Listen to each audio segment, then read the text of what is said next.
Hello, this is Michèle at Jasami Bookworm Podcast, and we have been on hiatus for a few weeks.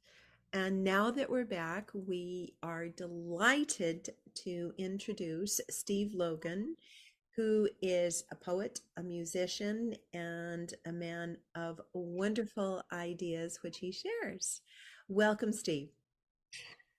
Thanks very much for that flattering introduction, Michelle. Well, as I said, we've had a wonderful conversation, and this is just going to be one that we're going to share with our audience. Okay, that's fine by me. Now, we are Dasami Publishing and Productions is delighted to be marketing your first poetry publication. However, it's not the first volume of works in poetry that you have created. My first question, and the perfect one to start, is that the essence of your first poetry release is about hiraeth. Am I saying that correctly? Well, yeah. Thank you. I've been practicing. For everyone, because you are from Wales, please define what that means and how the poetry started with you. Okay, well, I can tell you a little story about that word because there's a poem in the book which is called Heartlands. The poem is called Hiraeth, and I was writing this set of poems about my longing for the culture really that I grew up in. So I live now in Cambridge, and it's a very different culture from the culture of the valleys in South Wales. Um, the majority of the people who live in the valleys are like me, working class, and the majority of people who live in Cambridge now, I think it's probably fair to say, aren't. There's a difference in income and a difference in stability too. When I was growing up, the majority of people stayed put. Um, my mother didn't, interestingly. She went to work in London, and that was one of the reasons I um, ended up being brought up by a great aunt and a great uncle. But I had a very fortunate beginning to my life in many respects because I was deeply loved by them, and I felt that I was in a very safe, supportive cultural environment. And years later, when, of course, as with all of us, many different things have happened, I began thinking about that culture and thinking about how good it was in so many ways. And I felt a longing for it and a desire to honor the people who had given it to me, presented it to me, and enfolded me in it. So I was writing these poems, and I'd written about half of the poems that would eventually form this book. When I was reading the autobiographies of R.S. Thomas, an eminent Welsh poet, and these autobiographies are written in Welsh, which he learnt as an adult, and they were written in Welsh as a gesture of devotion to Wales, but I suppose also as a way of keeping out people who didn't speak Welsh, which includes me. And so when I read his autobiographies, I read a translation of them. And at one point, there was a footnote in the translation which said, we now come to a very complicated word, hiraeth.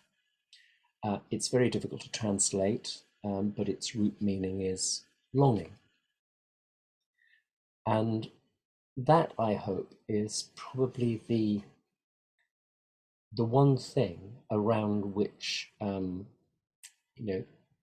majority of readers who are not themselves Welsh, will be able to feel a pot of connection with this book, because longing is a universal human emotion. Many people feel that they have lost or left behind something that's very valuable to them, and they may, in different moods, feel longing towards it. Leonard Cohen, who is both a musician and a page poet, he wrote a collection of poems and lyrics that was called The Book of Longing. And in a way, my collection is a book of longing. I think the the words sense of longing and belonging are very important. What touched me personally is that although I grew up away from Scotland, I've always had the sense of longing for and belonging to Scotland. So when we had our first conversation, that was very important to me, and that's what struck me most about the poetry. Yeah. Now, I have several questions that have been submitted.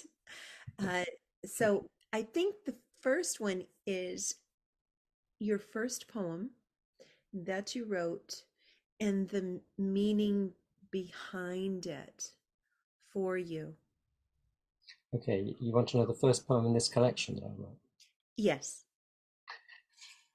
Well, the very first poem is not directly to do with Wales, and it was written in Ireland, and it's the last poem. No, it isn't quite the last poem. It's the last but three. It's called Catching Gold, and I wrote that with my wife sitting opposite me on a wedding anniversary that we had in Dublin. And I was aware that I felt very comfortable in Dublin. And I think that's one of the reasons that I found myself thinking about the experience of fishing when I was a boy. And although I gave up fishing when I was 16 because I came to think that it was cruel, I've always retained a fascination with the idea of this other life that exists under the surface of water.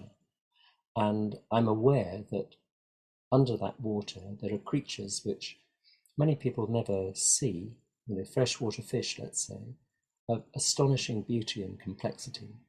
And I suppose that I came to think that that was a metaphor for imagination in general, that you're trying to get hold of something that is elusive, that has a life of its own, and that if you could bring it to the surface, you would recognize as beautiful.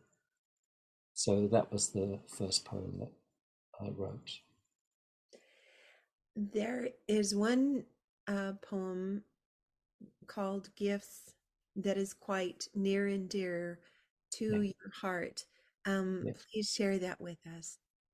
Okay. Well, as I've said, I was brought up by a great aunt and great uncle, and my great aunt's birthday was the 4th of April, which is also the publication date for this collection of poems.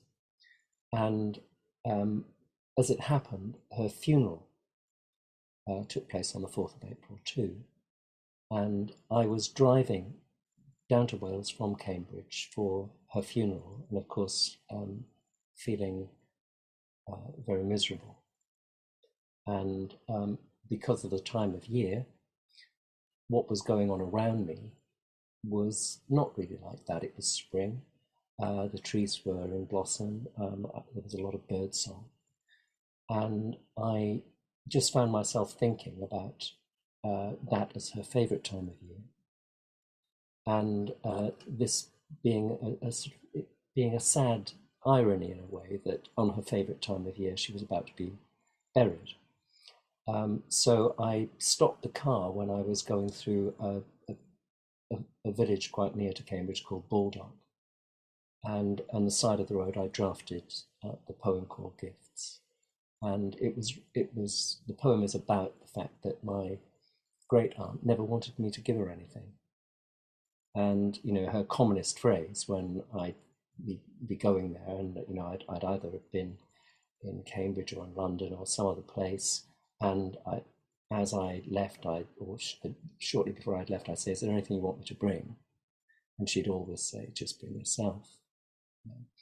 And she was, like the culture that was around her, very indifferent to material acquisition. She'd grown up in poverty. When I was a kid, I recognize now that we were very poor. I didn't think we were, but we were. And that was just one thing that I suppose has formed my whole political and moral outlook. I I don't think that money is the measure of a person. I don't think that the value of work is how much you get paid for doing it. I do think that there are much deeper things, that are valuable, more valuable than gold, in what one person can do for and with another. And I learned that from her. So, in a way, I became a socialist because of my great aunt's way of being. Steve, I think you make an excellent point is that you say you were poor, but you didn't recognize it, in that you weren't really poor. You Yeah, were financially poor, that's right. but not poor in spirit, talent, love, Yeah, everything else. yeah, And absolutely. you've made an excellent observation about that, is that when we say poor, but that's only one aspect of it. Yeah, Now, this brings another question that was asked. You had the inspiration for gifts because of your aunt, her passing, what it meant to you. So the other poems that you've created, are they often sparked by an occurrence in your life, a moment in time, a, a picture, a photo, something? Is there an initial part that sparks your creativity in writing a poem? there has to be something. There has to be some connection with that underwater life, that I've referred to. Um, and I suppose that as time goes on, you become more interested in noticing, the little hints that you may get that something is beginning to stir in you. So yes, with all the poems that are in this collection, um, there are either events or sometimes phrases. There's a poem. It's a poem of goodbye to my great aunt. It's called "So Long," because that's what we would say when we were casually saying goodbye, when it wasn't too final. Well, so long. I'll see you later. Um, and then there's another poem that's called Any Road, and that's because my great uncle, would never say anyway. He'd always say any road. You um, and yes, so those would be examples. An example of an experience was once I was doing a little edition of Wordsworth's poems, and I had to write for the beginning of it a chronology of his life. And when you write a chronology, you compress a huge amount of experience, some of which might be painful, very painful, into few words. And so, in the chronology, I'd say things like daughter Catherine dies. And I knew from studying him what that meant for Wordsworth, but it was just a little phrase. Anyway, my great aunt asked me, she was still alive when I was doing that, and she asked me what I was working on. I said I was doing this little edition, and I told her a bit about Wordsworth's life, and as I told her, she began to cry because she had felt the pathos of it. She'd felt the pathos of his losses, and I suppose that that was that moved me very deeply. And so, some while afterwards, when I looked at that chronology, I remembered how she'd reacted, and I suppose that the poem that I wrote, called Chronology, is a sort of meditation on time, but it's also a meditation on the capacity that different people have for empathy. It's the emotions that are e- are evoked that Yeah. create it, which I think are very important. Now, as a musician, you've been a musician for many, many years, Yeah. and you've been a poet for many, many years, even though this is the first one that's been published. So both have existed within your life for a long period of time. Is there a correlation between the two for you, between music and your poetry? Yeah, absolutely. I mean, I think that poetry has to have music in it, and music is a form of poetry. I mean, the word poetry comes from the Greek poesis, which means a making, an act of making something. And what I think you're trying to do when you write a poem or write a song is you're trying to make something of your experience that will have value to others. Um, you're trying to bring a good thing into existence which didn't exist before. And that for me is the heart of all creativity. My father was a singer. It was because my father was a singer that my parents met. Um, that uh, he was singing in the Irish clubs around Newport in South Wales, and my mother went to hear him sing, and that was how they fell in love with each other and came to be married, only briefly I married. I love a romance, even if it's short. I love a Yeah, yeah. romance. Because my father was a singer, he imparted to me the idea that singing was a good thing, and he was part of a culture that valued singing very highly. My great aunt used to say, "Oh, what a wonderful thing it'd be to stand up on a stage and thrill people."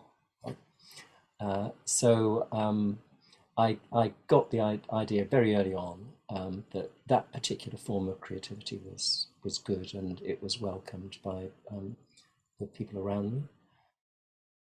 And I suppose too another thing was that my great aunt was quite a writer. Not in any sense that would be recognized generally, but she was the great letter writer in our family. And when I moved away, she wrote to me extensively, and I wrote back extensively. And she gave me a very profound sense of the value of words. Um, on the other hand, my great uncle found writing all but impossible. He could just about write his name. And I hope, with what people recognize as love, describe him as the most inarticulate person I've ever known, um, but also the most eloquent.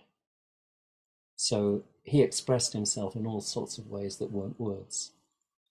And for that reason, I have a skeptical view of people who think that eloquence is just a matter of how you use words. It's much more a matter of who you are and how you are.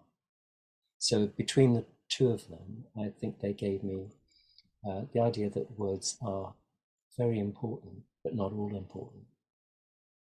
And music is what completes words for me. I mean, I think that since modernism, since the 1920s, thereabouts, poetry has, as I've said to you on other occasions, driven itself up a creek that most people think is very dry.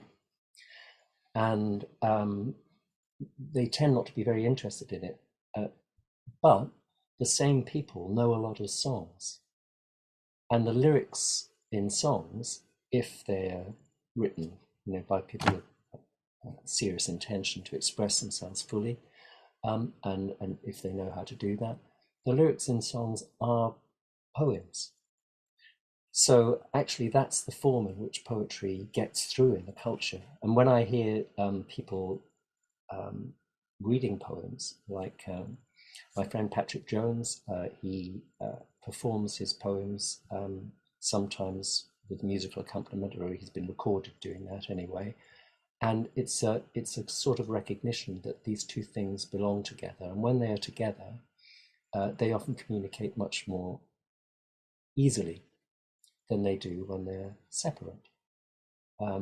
That said, there are things that you can do in a page poem that you can't do quite so easily in the lyrics. So page poems tend to be more explicit. You may have more time in order to define an emotion, very precisely than you do in a song lyric. But the song lyric can do things that the page poem can't. And one of the things that it can do is it can send that painless spearhead of emotion straight into a person's heart. And I think that that's the reason that I find myself active in both these forms. That music for me is the thing that reaches people most immediately, and I know that and I honor it. But in privacy, sometimes there is space for thinking very deeply about particular arrangements of words, and page poems have their place there. And to keep in line with the question about how your poems have originated, the question I have is, what inspired you to write the poem Lost in Woods? Right. Yeah, well, I do remember that. Quite near to where I live in Cambridge. Cambridge is, for those who don't know, Cambridge is part of East Anglia, and East Anglia was reclaimed very largely from wetlands. So Dutch engineers found a way of draining the soil around here, and they took a lot of the water out, and then gradually that land became farmable, and because a lot of it is peat, it's very rich and very good for farming. But because it's come out of water, then rather like the surface of water, it's flat. Whereas the valleys where I come from are clefts between mountains. So if you walk up the valley where Pontymister and Risca, where I grew up, are, you have huge mountains, all around you. And I was very used to being able to see where I was going by just looking sideways, So if you were going anywhere sideways, you could see it. And because we didn't tend to travel, too much along too far along the valley floor, we didn't have a car. So you tended to know what was along the valley floor pretty well, and then everything else was on the sides of mountains, or significantly beyond them, which is one of the things that sets you up for longing. So to come back to your question, I was in it's a big area of grassland near where I live, called Coldham's Common. And on Coldham's Common, there was a spinney, a spinney of silver birches, all planted very close together so that they grow tall because they compete for sunlight. And I was vaguely missing Wales, and I was leaning against one of those birches, and I was thinking about my sister. So I have my father got remarried and had 5 more children, and two of the children are girls, and I was thinking about one of them, and I suppose in a very obscure kind of way, I was thinking of how this tree that I was holding was connecting me with the woodlands that I knew elsewhere, which were very, very different, because East Anglia is the least afforested part of the UK, I think. So the trees tend not to be, there are ancient trees here, but nothing like so many as there are in other places. In Wales, there are huge areas of ancient woodland, and there are very extensive woodlands that you can easily become lost in. Whereas in East Anglia, woodlands like that are very rare. And I got used when I first came to Cambridge to seeing a woodland and sort of thinking it would be like the ones that I knew from my childhood, and then walking in and then coming out the other side because they weren't extensive. So being lost in woods was a matter of being able to forget exactly where I was standing, which was a tiny little spinney in an area of grass, and thinking that I was back somewhere where the landscape was very different and I was connected to it. So I was sort of losing myself in the tree, if you like. I love it's very poetic, losing oneself in some place. Which brings me to my next question. We've been speaking about the words, the poetry, something that is extremely creative and captures one is the cover. So, please, Steve, explain the significance of the cover, who created it, what was meant around it. Please tell us a story. Okay, well, because I'm aware that, as G.K. Chesterton once put it, poetry is a word that can disperse a crowd quicker than a fire hose. Um, I thought it was very important that the book should be pretty and that it should engage people, by the way that it looks. And I've got an advantage when it comes to designing covers, in that my wife is a painter. Very And lucky, very lucky. yeah, so all my album covers are based on paintings of hers, which I I spot one that she's working on usually, and I let her know that I want to use that as a cover. And with this particular um, cover of Heartlands, there's a painting that we have in our sitting room of a woman with dark skin and very alluring but mournful eyes lying horizontally. It's just her head. And when I look at it, it has the feeling that I believe runs through this collection, which is a sort of patient longing. But it didn't have anything directly to do with Wales, because that wasn't my wife's intention. My wife's from Essex, and so when she was doing this painting, she wasn't thinking about Wales. So I needed to set it in a different context, and I had a photograph um, taken from a place called Krakow in the Brecon Beacons, of a ridge of mountains. On the other side of that ridge of mountains is the valley where I grew up. So that ridge sort of represents something that I yearn to go beyond in order to get to the place that I'm dreaming about. And so I asked the very able, excellent, and talented designer at Accent Media, whose name is Catherine Preston, whether she could blend the recumbent head from my wife's painting with this photograph of mine, and she could, and the result is the cover of the book. Which the colors are stunning.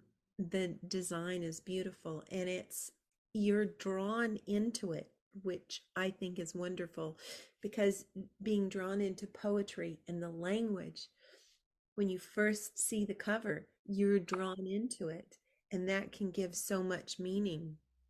So it starts from the cover and then you go to the interior. We have so many more questions to ask you, which we won't be able to address in this particular podcast. The first part I'll say is, Steve, would you please come back for a second to address the other questions? Gladly. It's a great pleasure talking to you, Michèle. Thank you very much. Would you please tell us the release date again for Heartlands? It's the 4th of April, 2024. Which, of course, we'll remember because it's the birthday and the anniversary of, the celebration of of someone passing away Yeah. kind of thing when people are drawn together. So that's a day that will be remembered. We are going to, it's being offered on pre-sale coming up very soon. Of course, it's on our Instagram and all our social media, which will be included as always in our descriptions. So, at this moment in time, I will put you on the spot as I do for everyone. Would you please give a shout out to one or more? Yes, I'd be happy to mention three people in particular. First of all, my wife, Judy. Judy Logan is a painter, and she is involved in all of my creative work, one way or another. Even if she doesn't like it, she's still involved in it. And you can find her online if you look up Judy Logan Painter, and her work is beautiful and invigorating, mystical, and accessible. The second person I'd like to mention is Patrick Jones, whom I've referred to once already. He's a Welsh poet and playwright, and is one of the people who I think brings poetry most vividly alive. And you can find him easily online if you just Google Patrick Jones poet. And then thirdly, I'd like to mention the company Accent Media. That's spelt A-K, just check, C-E-N-T Media, all one word, because they are the company that printed the book and made such a beautiful job of it. And we are happy to include links to all of those, as well as a link to your own page, which has to do with your about being a musician, which will also include the offer of your book being sold, and as always, included in the description. I will give my shout out to those young aspiring poets. Be inspired. Don't give up. The words, your creativity is your own essence, and that's what we want to see. It's about the unspoken word being put down and shared with others, because the unspoken word, it won't be. So, Steve Logan, poet, musician. The next conversation will include more conversation about you being a musician and what you offer there. I thank you for joining us today. Thank you very much, Michèle. I really have enjoyed it, and you're a skillful interviewer, and you give me many opportunities to talk about the things that I like talking about. And we'll have many more, as this is the first part, and I would say 2, 3, but I won't give an end to it. So this is Michèle from Jasami Bookworm Podcast. As always, wishing you a sunny day.